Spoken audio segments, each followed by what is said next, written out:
Êxodo capítulo 2.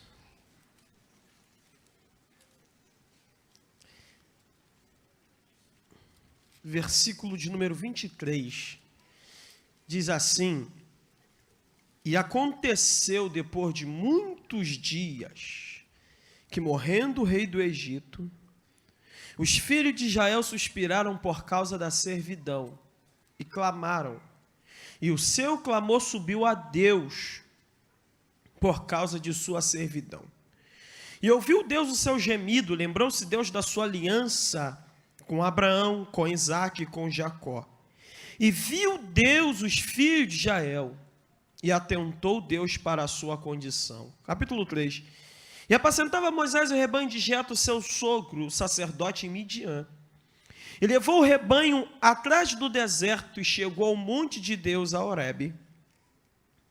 E apareceu-lhe o anjo do Senhor em uma chama de fogo do meio de uma sarça, e olhou, e eis que a sarça ardia no fogo, e a sarça não se consumia. E Moisés disse: Agora me virarei para lá, e verei esta grande visão, porque a sarça não se queima. E vendo o Senhor, que se virava para ver, bradou Deus a ele do meio da sarça, e disse: Moisés, Moisés. Respondeu ele: Eis-me aqui. E disse: Não te chegues para cá, tira os sapatos de teus pés, porque o lugar em que tu estás é terra santa.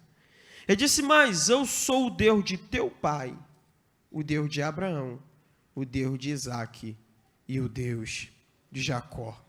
E Moisés encobriu seu rosto, porque temeu olhar para Deus. E diz o Senhor: Tenho visto atentamente a aflição do meu povo que está no Egito, e tenho ouvido o seu clamor por causa dos seus exatores, porque conheci as suas dores. Portanto, desci para livrá-lo da mão dos egípcios, e para fazê-lo subir daquela terra a uma terra boa e larga, a uma terra que mana leite e mel. 9. E agora este o clamor dos filhos de Israel é vindo a mim, e também tenho visto a opressão com que os egípcios oprimem.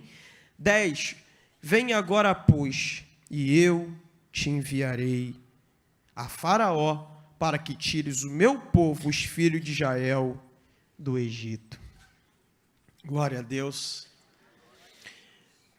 Lembrando aqui uma rápida consideração. Nós sabemos que Israel, dentro da tipologia, da simbologia bíblica, Israel representa a igreja, os crentes, os salvos. O Egito lembra o mundo, o faraó, o diabo, as trevas. A saída do povo de Israel do Egito, passando pelo Mar Vermelho, representa o batismo nas águas. Paulo fala disso, todos foram batizados no mar e na nuvem. E precisamos lembrar aqui rapidamente, por que o povo de Israel está cativo no Egito? Por que eles estão sendo oprimidos no Egito? Você sabe, José se tornou governador do Egito, e por conta disso sua parentela desceu até lá, e por lá peregrinaram por aproximadamente 4 séculos. E a Bíblia diz que surgiu um outro faraó, uma nova dinastia que não conhecia José. E ele, usando de astúcia, começou a perseguir o povo de Israel. Ele parou, olhou, analisou. Bem, esse povo aí é mais numeroso do que nós. Pode acontecer uma guerra e eles podem se juntar contra nós.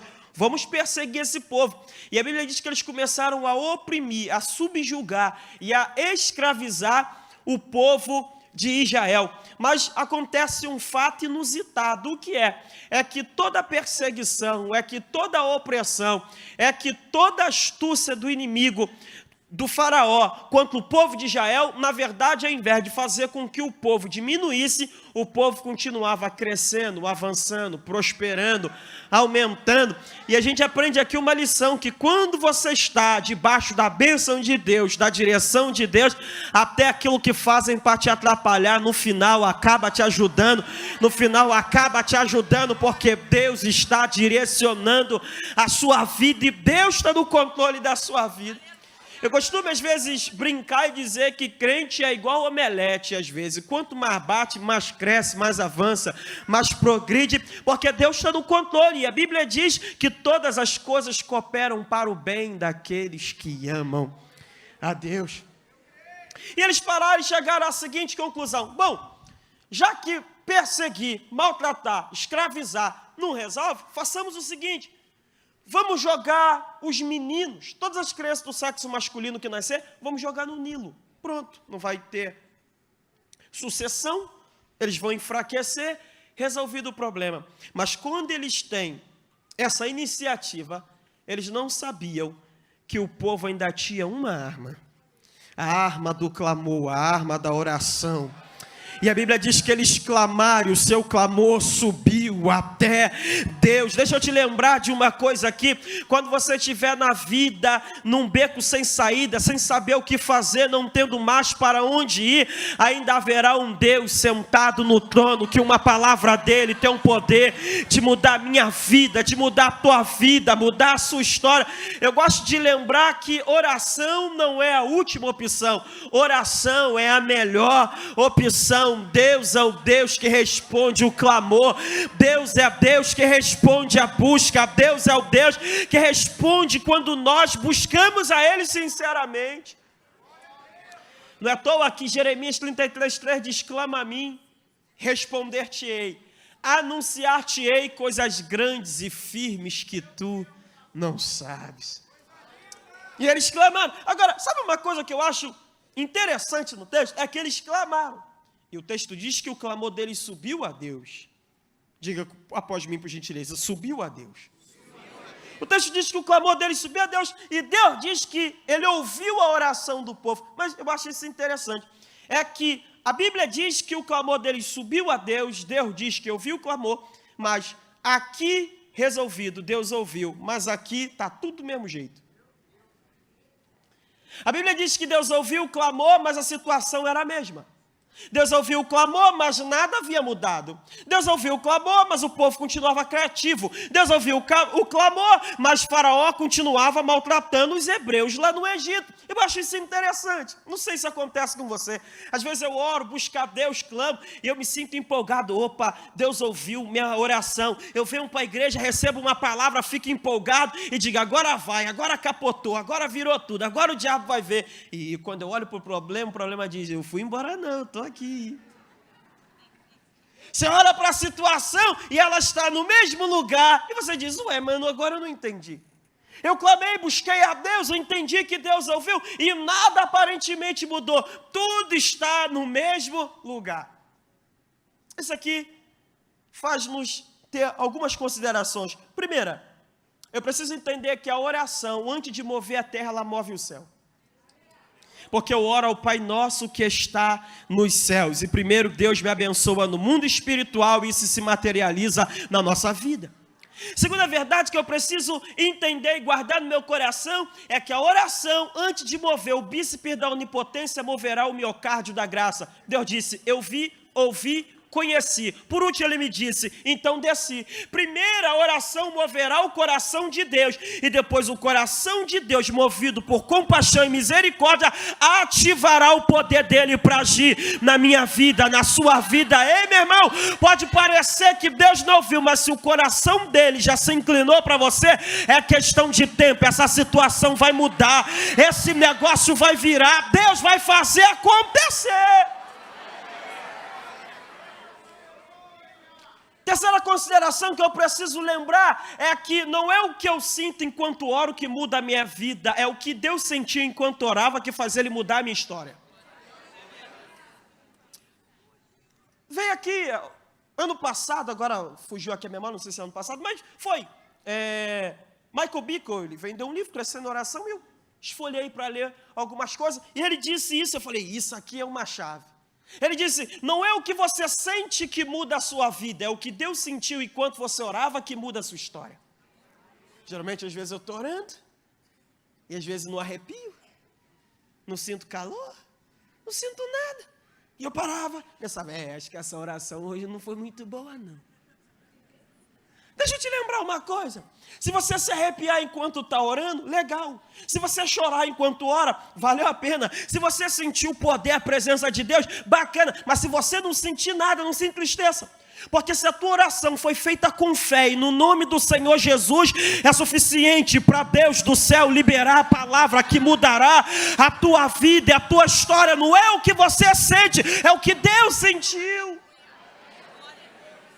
Quarta observação que eu preciso ainda ter aqui não é que não está acontecendo nada, sou eu que não estou vendo nada.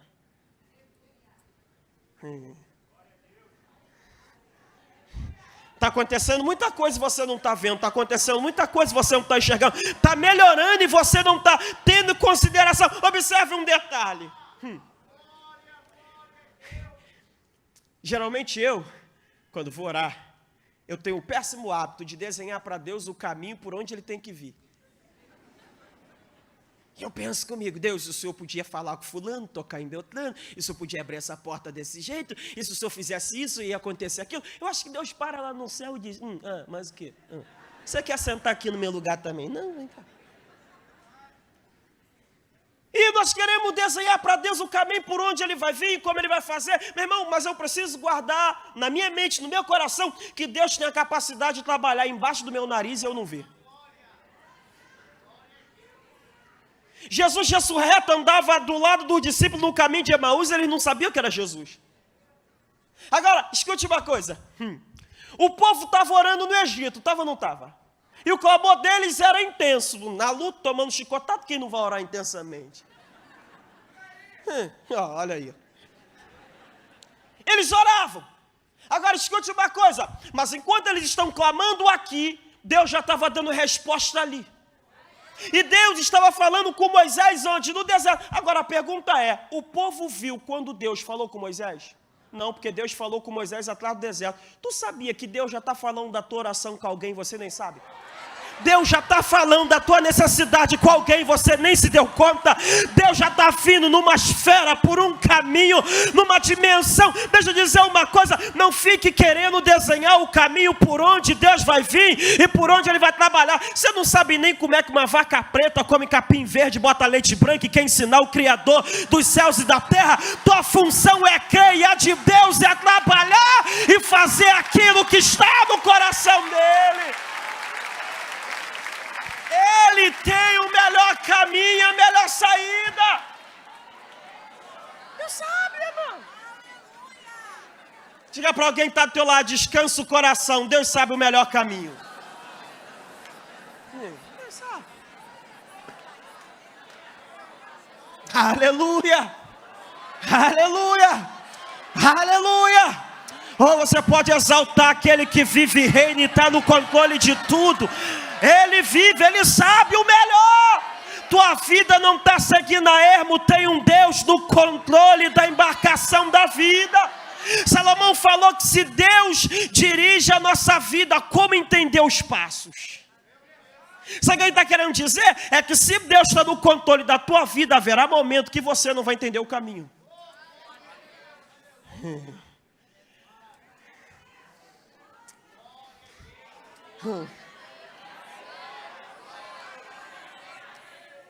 Aí eu gosto de uma coisa aqui interessante, sabe qual é? É que o texto diz assim, e lembrou-se Deus.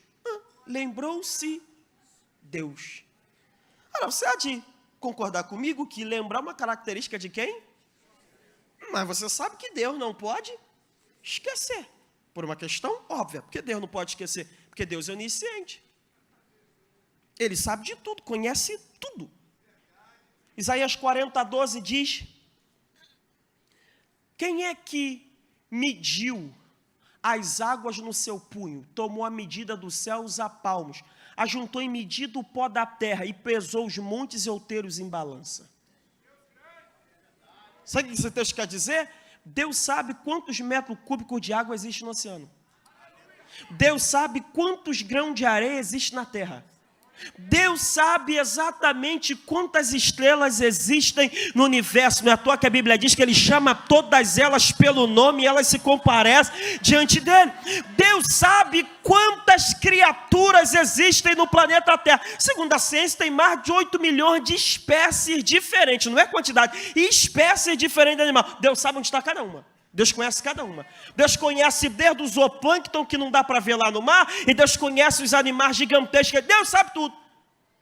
Agora veja, Como é que um Deus que conhece tudo vai esquecer? Não pode, dentro da onisciência, você sabe, ele tem a presciência, onde ele sabe tudo antecipadamente.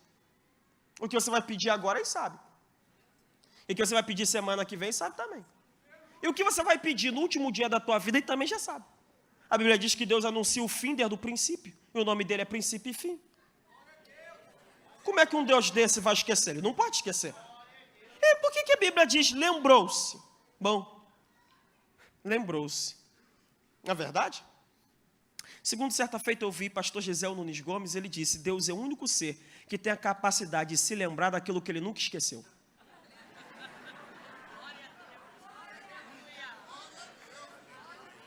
Ele é o único ser que tem a capacidade de se lembrar daquilo que ele nunca se esqueceu. O que é isso? Na verdade, e por que Deus então disse lembrou-se?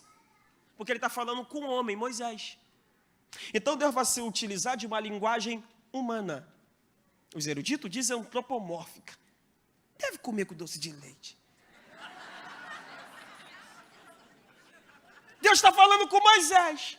Então, não dá para Deus explicar muita coisa para ele. Eu fico imaginando, se Deus falasse conosco na linguagem dele, ele ia botar todo mundo no hospício. A Bíblia diz que a paz de Deus excede todo entendimento. Se a paz dele excede o entendimento, imagine ele que é o príncipe da paz. Jesus falou para Nicodemo, se eu falo com você de coisa terrena, tu não me entende se eu falar das celestiais então? Então o que Deus faz? Desce ao nível de Moisés e vai conversar com ele. Eu me lembrei. Lembrei, nunca esqueceu, me lembrei.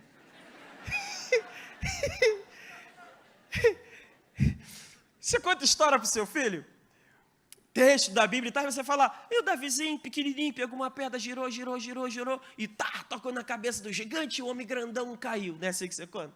Mas você não fala da parte final. E Davi foi lá, correu, pegou a espada, arrancou a cabeça e levantou a cabeça do gigante. Quem é que conta essa parte final? Ninguém, né? Por quê? A gente diz, não, vai escandalizar. E sabia que tem coisa, se Deus disser para a gente, ele escandaliza? Então ele só fica aqui, nossa, eu vou ficar nessa linguagem aqui de criança com você. Eu me lembrei, nunca me esqueci. Volta aqui. Na verdade, o que é isso? Deus tinha falado para Abraão, em Gênesis 15, tua descendência será peregrina em terra estrangeira por 400 anos, mas no final vou tirar ele de lá. Êxodo 2, Êxodo 3, chegou o tempo que Deus havia dito a Abraão, cumpriu esses 430 anos de escravidão. Então Deus vai cumprir sua palavra. Agora olha que coisa, se você somar, tem 430 anos de escravidão, soma a idade de Isaac, 180, soma de Jacó. E um pouquinho do pedacinho da de Abraão. Dá mais ou menos de 700 a 800 anos. Aí ele chegou para Moisés e falou assim, me lembrei de um negócio de ontem, peraí.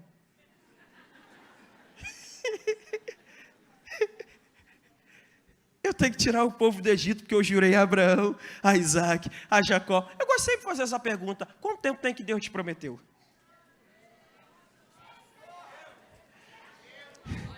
8 dias? 8 semanas? 8 meses? 8 anos? Se Deus não se esqueceu do que Ele falou 8 séculos, vai se esquecer do que Ele falou 8 anos para você? Aquilo que Ele falou está de pé, aquilo que Ele falou cumprirá, aquilo que Ele falou permanecerá na sua vida, na sua casa. A palavra que você recebeu na oração está de pé, a palavra que você recebeu no culto que Deus falou está de pé. As promessas de Deus na tua vida passarão os céus e a terra, mas as minhas palavras não passarão. Deus cumprirá na sua vida o que Ele prometeu. Fiel para cumprir. Fiel. Ajuda esse crente que estava do seu lado assim, fica tranquilo. Deus não se esqueceu.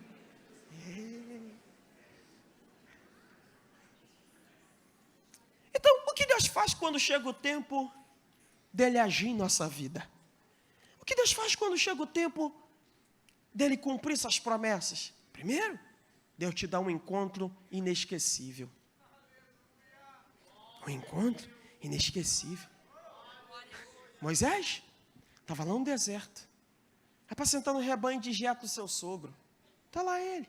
Eu acredito que Moisés já estava meio desanimado, porque a Bíblia diz que a esperança adiada faz adoecer o coração. Mas o desejo cumprido é a árvore da vida. Tem 40 anos que ele fugiu do Egito. Tem 40 anos que ele não vê seus parentes, seus amigos. Talvez Moisés já até imaginava que estava tudo acabado. Agora acabou mesmo, já passou 40 anos. Se novo não aconteceu, já de idade que não vai se cumprir. E de repente, quando ele está lá no deserto, ele vê uma sarça pegando fogo. E Deus brada a Moisés do meio da sarça e diz: Moisés, Moisés. Eu tiro aqui algumas lições. Primeiro, Moisés viu uma sarça pegando fogo. Por que Deus se manifestou numa sarça? Eu fico a imaginar, a pensar. Vamos tentar imaginar junto. Primeiro, o fogo da sarça era um fogo contínuo, duradouro. Ele não era um fogo de palha, não era um fogo que queimou e apagou. Não, era um fogo duradouro. Primeira coisa que Deus está dizendo nas entrelinhas é: o que eu tenho na tua vida não é passageiro, o que eu tenho na tua vida é contínuo, é duradouro, é paulatino, é constante. Deus não tem com você uma visita, Deus tem com você uma habitação. Deus não quer que a sua caminhada com Ele possa terminar em apenas uma visita na igreja, não. Uma caminhada junto, uma história junto, uma construção junto. Segundo, Deus se manifestou na sarça. Sarça é um arbusto comum que tem no deserto, um vegetal qualquer que tem no deserto. Observe que Deus não apareceu numa faia, num cedro, num carvalho, numa oliveira. Não, numa sarça. Porque Deus é o Deus especialista em usar coisas comuns para propósitos extraordinários. Deus pega aquele que não é, aquele que não tem, para confundir as coisas desse mundo. Até porque Deus não precisa de ninguém, Ele é o grande eu sou. Terceiro, é que Moisés reparou que a sarça pegava fogo e não se... Eu parei e fiquei prestando atenção nisso. Falei, como é que Moisés chegou à conclusão disso? Significa que ele ficou observando a sarça há um tempo. Sarça pegar fogo não é uma coisa comum. A Amazônia que tem um rio gigantesco daquele, na época da seca, pega fogo, imagine, uma sarça no deserto. Então Moisés passou, com as ovelhinhas. Sarça pegando fogo. Legal. Sarça ainda está pegando fogo. Já era para ter acabado aquele fogo. Já está queimando há muito tempo. E a sarça pega fogo, mas o fogo não queima a sarça. Vou ver esse negócio. Observe que tem uma coisa aqui interessante. Por quê? Você sabe que o fogo, para existir, é o triângulo do fogo. Precisa do calor, do combustível, do comburente. O calor, o sol. O comburente, o ar, o oxigênio. O combustível, a lenha da sarça. Só que a sarça pega fogo e o fogo não queima a sarça. Moral da história, o fogo que está na sarça não se alimenta da sarça. E como é que ele queima se ele não se alimenta da sarça? É o que Deus está dizendo a Moisés nas entrelinhas. Meu fogo é autônomo.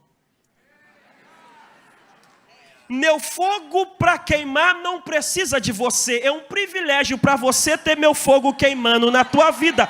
Mas se você não quiser, ele vai queimar em outro lugar. Porque eu não dependo de você para ser quem eu sou, para fazer o que eu preciso fazer. Meu fogo é autônomo. Quem primeiro deu a ele para que ele seja recompensado. Porque dele, por ele, para ele são todas as coisas. Ele é o Deus Todo-Poderoso.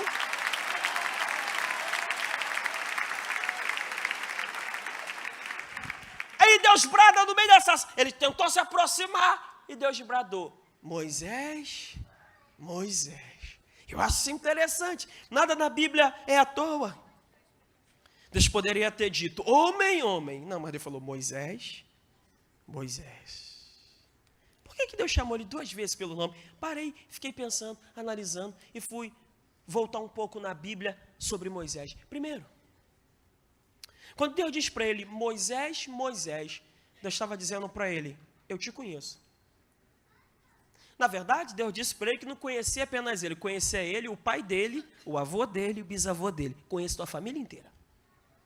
Eu sou o Deus de teus pais. Quando eu disse a ele: Moisés, Moisés, você vai lembrar que o nome Moisés foi o nome que ele recebeu de quem? Da filha de Faraó. É como se Deus estivesse dizendo assim, nas entrelinhas: ei, Você acha que foi à toa, Moisés, que você não tenha morrido no mesmo rio em que todas as outras crianças morreram? Todos que entraram lá ficaram. Você foi o único que saiu de lá. Moisés, o nome que ele recebeu da filha de Faraó. É como se Deus estivesse dizendo para ele: ei, nunca foi plano teu você ter sido adotado pela filha de Faraó. Plano e projeto meu. Te explico. Porque Deus ia tirar o povo do Egito para levar para Canaã. Se você pegar um monte de escravo, tirar de um lugar e levar para o outro, eles continuam pensando como escravo. Deus precisava usar alguém que nunca tivesse sido escravo e tivesse a mentalidade livre. Moisés nunca foi escravizado, cresceu no palácio, tinha a mentalidade de um príncipe. Segundo, Deus iria formar uma nação. E como é que você forma a nação com quem não tem ideia nem de constituição? Moisés cresceu no palácio, entendia de governo, administração, entendia de leis.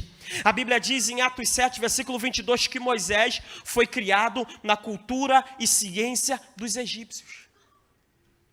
Só para você entender aqui, o Egito era a maior potência da época, se fosse no dia de hoje, comparado aos Estados Unidos. O Egito era tão avançado em física, química, matemática, arquitetura, história, que até o dia de hoje, historiadores, pesquisadores voltam lá no Cairo para estudar o que eles fizeram. Como é que eles colocaram aquelas pedras lá em cima? Não tinham guindaste. Os cálculos matemáticos deles permanecem de pé 5.000 anos depois. E a Bíblia diz que Moisés foi criado nessa cultura. E a Bíblia diz que ele era poderoso em obras e palavras. Agora, pasme.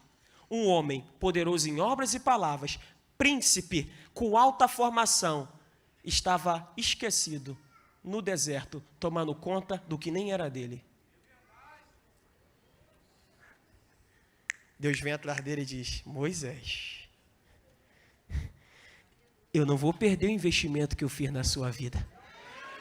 Foi eu que te treinei para esse tempo, foi eu que te treinei para essa história, foi eu que te treinei para esse novo rumo. Eu não desperdiçarei o que eu te treinei, o que eu fui. Pastor, como assim? Guarde uma coisa, Deus usa pessoas específicas para propósitos especiais.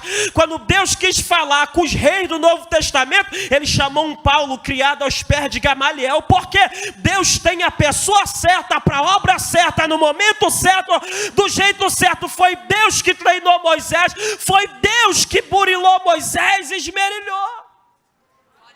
Eu comecei a analisar isso e cheguei a uma conclusão.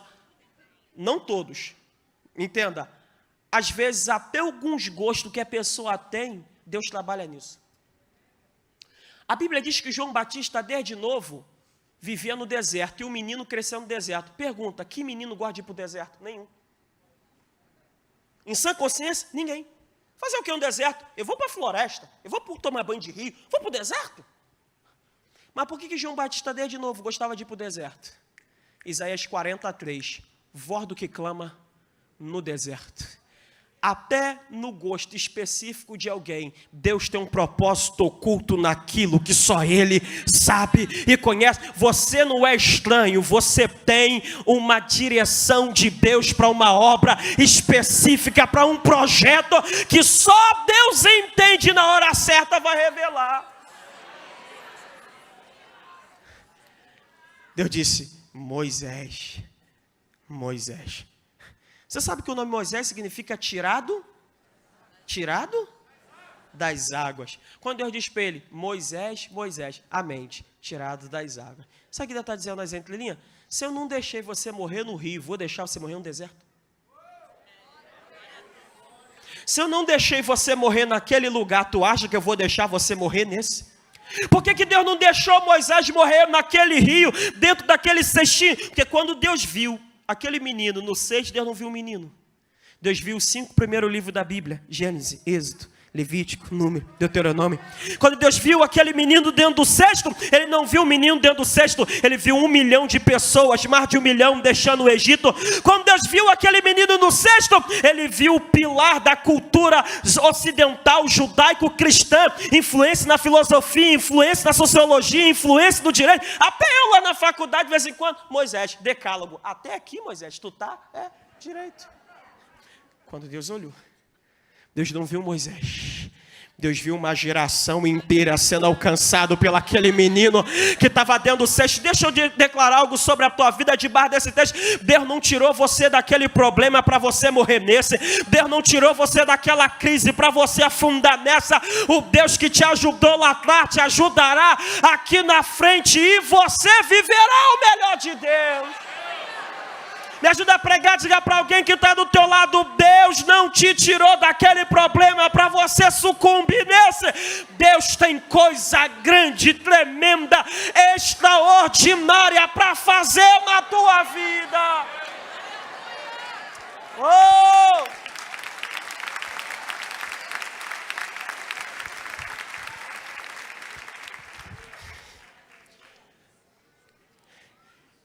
Aí Deus disse assim para Moisés: vão voltar lá?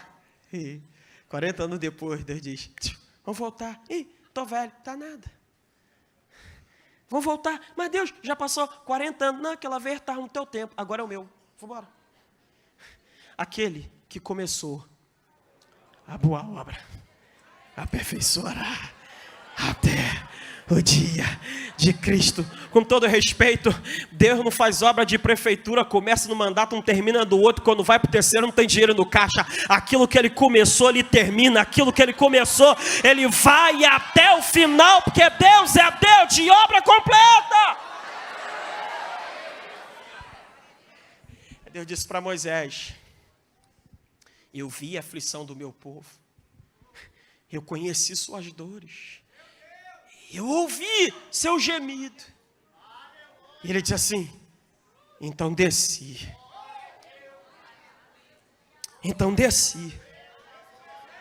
Eu, como bom pentecostal, imagino que Moisés, quando ouviu Deus falar, então desci, ele pensou: peraí, Deus desceu? Então peraí, Deus vai na frente, abrindo o caminho, quebrando as correntes, tirando os espinhos. Porém, Deus disse para ele: eu desci, mas vou não, quem vai é tu. Eu desci, mas não vou, eu te enviarei. Não entendi, pastor. Para que Deus precisa ir onde Ele pode te enviar? Você é o instrumento que Deus vai usar para mudar essa situação. Você é o instrumento que Deus vai usar para mudar essa realidade. Você é o instrumento que Deus vai trabalhar para mudar essa família. Você é o instrumento. Pastor, essa palavra todinha para ele, era para ele estar aqui. Não fosse para ele estava aqui. Deus queria falar contigo. É com você que ele vai começar. É com você que ele vai trabalhar. É com você que vai acontecer. Você é o instrumento. Eu quero repetir uma frase que o nosso pastor aqui sempre diz: lá onde você está, você é T.D. Jakes. Você é o maior pregador lá onde você está. Lá, você é o melhor canal que Deus tem para usar naquela realidade. Você. Moisés olhou para ele e disse assim: eu não sei falar não. Quando eu chegar no céu, eu vou perguntar. Porque a Bíblia diz que ele era poderoso em obras e palavras. Ele chegou para Deus e disse: eu não sei falar. Ora, a Bíblia diz que ele era poderoso em palavras. Não entendi isso até o dia de hoje. Qual é o sinal de que você é o instrumento de Deus? De que Deus está te chamando para essa obra? Qual é o sinal? Dentre muitos, lógico, tem várias coisas. Mas de que você pode fazer a diferença. Número 1. A fé que você tem de que você é capaz de fazer. Deus falou para Gideão: vai nessa tua força. Você precisa acreditar mais em você. Você precisa acreditar mais na tua chamada.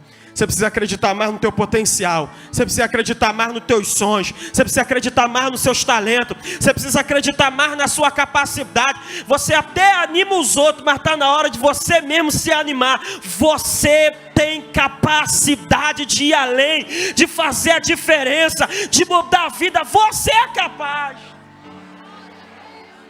Segundo, o que prova que é com você: a sensação e a certeza de que você não consegue fazer. Aí você diz: agora você se contradizeu.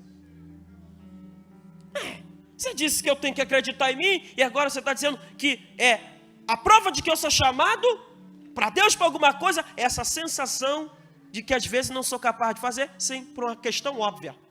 Aquilo que vem de você, você consegue fazer sozinho.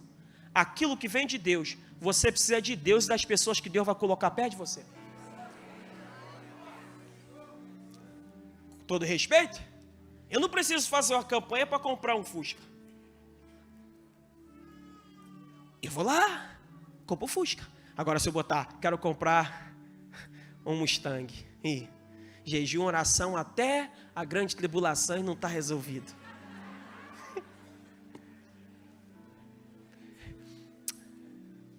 Por acaso Noé era engenheiro naval? Não, e Deus mandou ele construir a arca, porque aquilo que vem de Deus é acima da tua capacidade, para você ter que usar a fé e depender do Deus que te deu o projeto. Terceiro, o que prova que Deus te chamou para alguma coisa. Quando Moisés viu o egípcio matar o hebreu, o que ele fez? Feriu o hebreu, o que ele fez?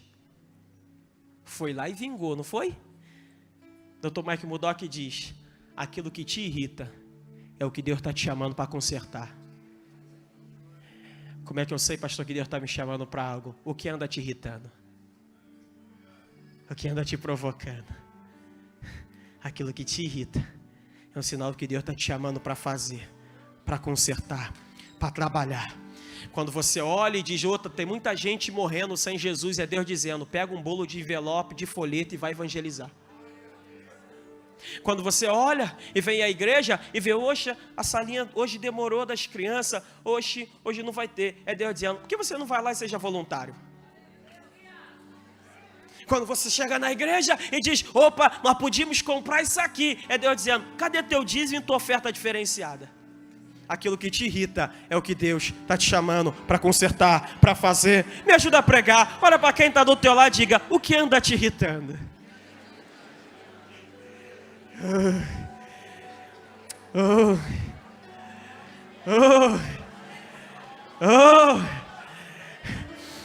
Você pode fazer a diferença. Você pode fazer a diferença.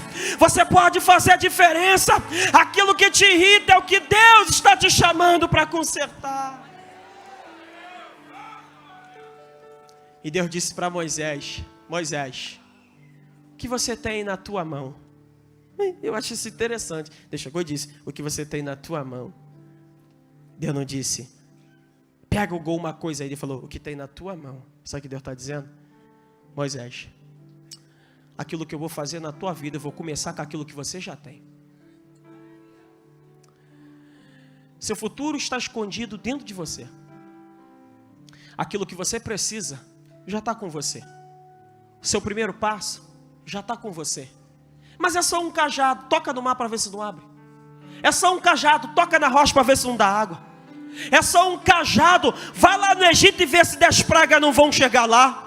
É só um cajado, Senhor, mas você vai ver se com ele não farei na tua vida coisas extraordinárias, tremenda. É com esse talento, é com essa capacidade, é com isso que existe dentro de você. É esse sonho, é esse negócio, é essa loja, essas crianças que você toma conta, é esse ministério. Já está na tua vida aquilo que você precisa para construir um novo tempo. Já está dentro de você.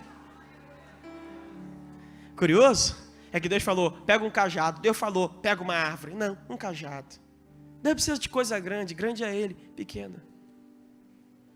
Deus é especialista em esconder coisa grande atrás de coisa pequena. Um bom perfume?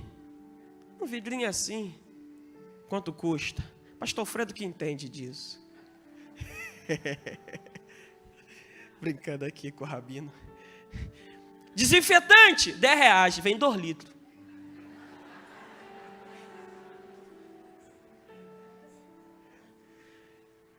Deus não precisa de nada grande teu. Simplesmente que você reconheça que Ele é grande e use as pequenas coisas que já está na tua vida. Com isso aí tua vida vai mudar. Com isso aí um novo tempo vai acontecer. Com isso aí Deus vai te levar a um novo patamar. Não despreze os dias das coisas pequenas. Vai acontecer. Acontecerá. você pode celebrar bem forte o nome do Senhor e aplaudir ao Rei Jesus. Você pode ficar de pé comigo, por gentileza?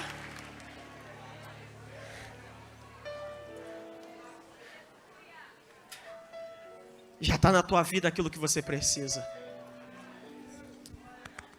Sua decisão, sua escolha, sua fé pode mudar a sua vida, se você ouvir o chamado de Deus. Sabe que maravilha? Que quando Moisés deu desculpa, Deus falou: não é Arão levita teu irmão? Sabe o que eu aprendo? Quando chega a hora de Deus agir, Deus põe alguém do nosso lado. Alguém, uma pessoa,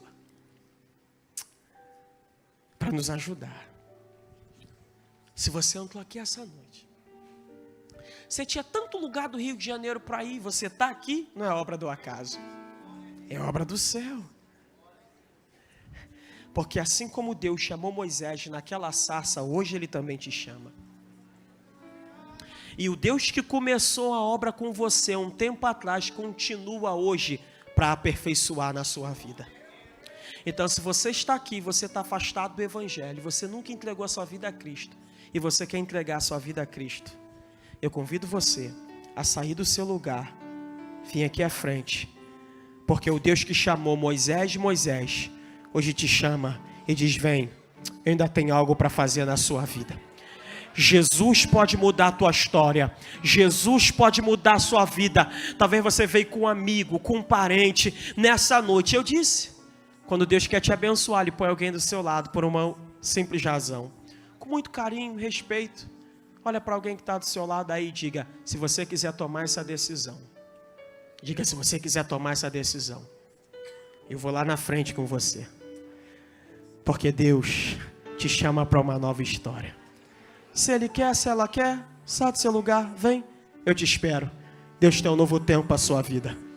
Entrega teu caminho ao Senhor, confia nele, o mais Ele o fará. Cadê você? Você no teu lugar nada muda, mas você aqui na frente muda tudo. Moisés ouviu o chamado de Deus. Chamar é com Deus, atender o chamado é com você. Falar é com Deus, obedecer a voz é com você. Cadê você? Sai do seu lugar, vem aqui à frente. Deus tem uma obra na sua vida. Cadê você? Deus tem um novo tempo para você. Deus marcou